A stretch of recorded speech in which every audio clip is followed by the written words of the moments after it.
Past pointing is another thing we'll do. We'll have you stand with your hand over your head, and we'll see if you can actually, with your eyes closed, touch your two fingers together. That is normal cerebellar testing that we're going to be doing. The other thing we want to do is we want to test that upper brain stem. The upper brain stem, again, is the mesencephalon. And the way we test that, we do several different tests for that. One thing we'll do is we'll test convergence. So we'll have you stare at a pen that's coming closer to your face.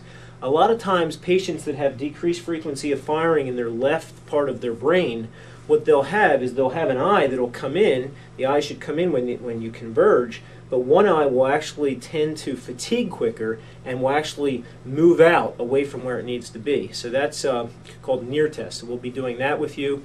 One of the big specialized tests that we do in our office is we use these goggles here that are called real-eyes goggles. And basically what these do is they have an infrared camera in them. And what the infrared camera does is it's going to measure your eye movements. I'm sure you've heard that the eyes are the window to the soul, but really the eyes are the window to the nervous system. And so what we can do with this is we can record your eye movements. The nervous system controls your eye movements, and we can look at the way your eyes are moving. For instance, what we can do, and you can see, I'm going to pop up a video so you can see what this looks like. Basically what we'll do is we'll do several different tests. One test that we'll do is we will have you look from one target to another target and see if your eyes are actually able to, when you move from one target to the other target, breaking on the target, meaning they're accurate. Because people with cerebellar problems tend to have problems with accuracy, and so we want to determine that. The other thing we'll do is we'll spin you round and round, and we'll determine and see if your eyes have the normal vestibular ocular reflex. And so that's these real eyes are a great way to determine what part of the brain is actually causing the fibromyalgia. So that's essential. That's one of the specialized tests that I talked about. Other testing that we're going to do something called OPK tape testing.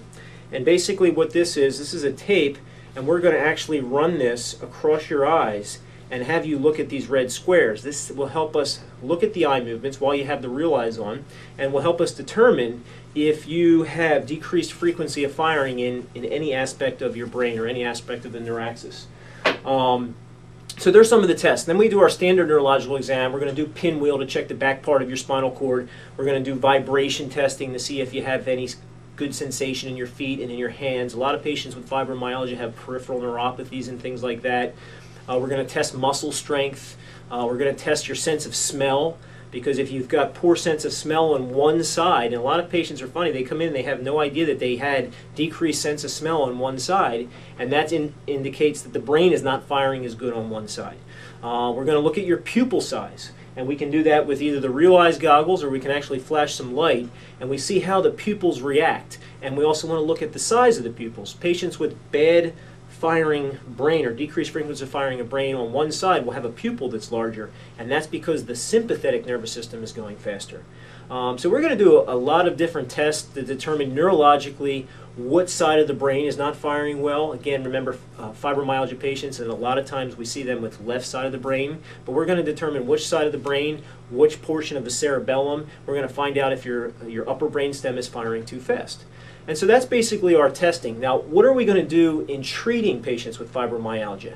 Well, we're going to treat patients neurologically. Remember, we have to address the nervous system to help patients with fibromyalgia, and we're also going to address them metabolically. So we want to look at your blood work. We'll talk more about blood work here in just a moment. But let's first talk about some of the neurological tests, neurological treatments that we do.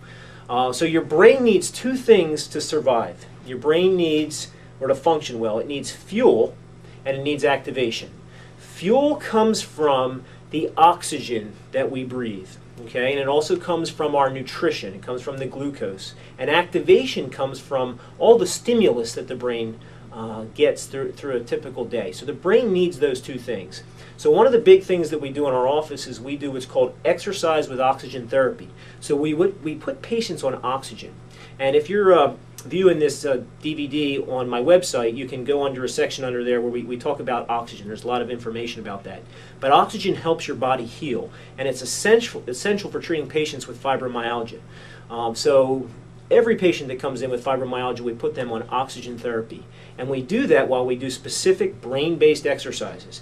So the way it works out is we put you on a concentrator, And so it's 90% oxygen. The oxygen that's in the atmosphere is 20%, and we have you use this cannula. And basically what will happen is you'll wear this cannula and you're going to breathe in oxygen as you're doing specific types of brain-based exercises. So it's very simple. We just put this cannula on. And what that will do is it will boost your immune system. It's going to increase your firing of brain, which is going to slow down that upper mesencephalon or upper brainstem. And what that's going to do is it's going to slow down some of the havoc that you're having in your body. Every year that we age, we lose our ability to utilize oxygen by 1%. It's called oxidative phosphorylation, and that's one of the reasons why we use oxygen in our office. The other thing that we want to do is we want to do specific neurological treatments based on the specific neurological testing that we did. So some of the treatments that we'll do is we'll do olfactory stimulation. So if we found out you had decreased sense of smell, we may use certain types of smells or aromatherapy to stimulate that side of the brain.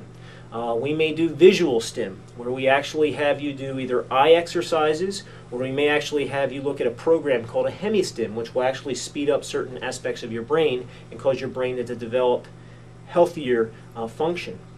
We can do caloric irrigation, which basically means that if we find out that your cerebellum is not working well on one side, we can actually put some warm water in the cerebellum, and that will fire off what's called the vestibular nerve. And when we fire that off, that will stimulate the cerebellum on that side. Okay. The other thing that we can do, if we find out that you have a decreased left side of your brain, everybody has heard that the left side of the brain controls the right side of the body, and the right side of the brain controls the left side of the body, and that's exactly how it works. So what we'll do is we'll do some very light instrument adjusting. Fibromyalgia patients can't handle the cracking and popping type adjustments that we use with patients with back pain or neck pain or some simple pain. But patients that have chronic fibromyalgia, we have to start off very light using an instrument. And so we'll do that on the one side of the body. So we find out that the cerebellum is not firing right on the right side, we're going to stimulate the right side of your body with an instrument. Some patients can use an osseous adjustment or that cracking adjustment with fibromyalgia, but most people with fibromyalgia are very sensitive, so we have to be very light. The other thing that we'll do is we'll do vibration.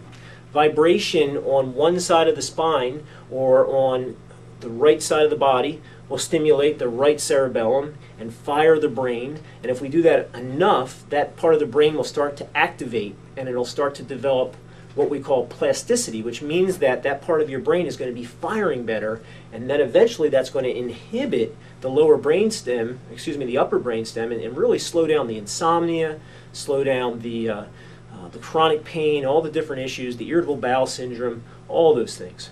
The other thing that we do is we use what's called laser therapy.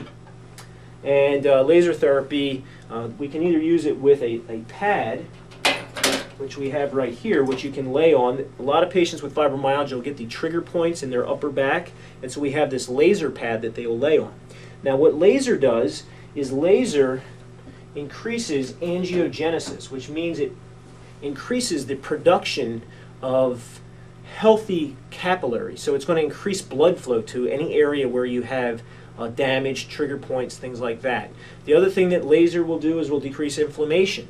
Because patients that have their sympathetic nervous system firing faster, they're going to have higher rates of inflammation in their body. The other thing that it does is it helps healing. It increases the amount of what's called mitochondrial synthesis, and that's very important with patients with fibromyalgia. Now, if we have one specific area where there's a problem, we can actually use this laser therapy, and it turns on just like this, and it turns on a light, and we can put that right on one spot. And it's just a light, warm feeling, but that can increase healing right in the area that we need it. Okay? So we use that. That's an excellent therapy that we use. The other thing that we use with a lot of patients with fibromyalgia is we use non-surgical spinal decompression therapy. And you may be able to see it behind here. There's a table that we have here, and that's our decompression table.